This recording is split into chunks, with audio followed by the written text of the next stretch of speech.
isa talawtu ayatan niltumuna.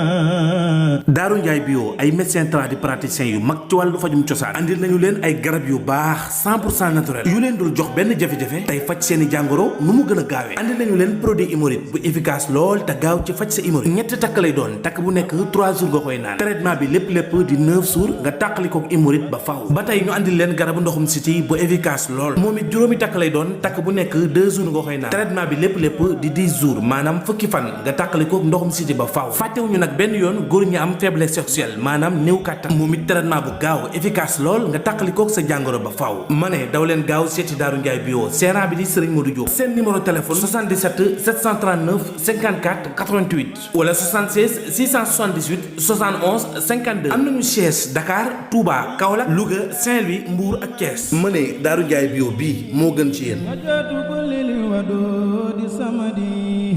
za xidmatin lil Mustafa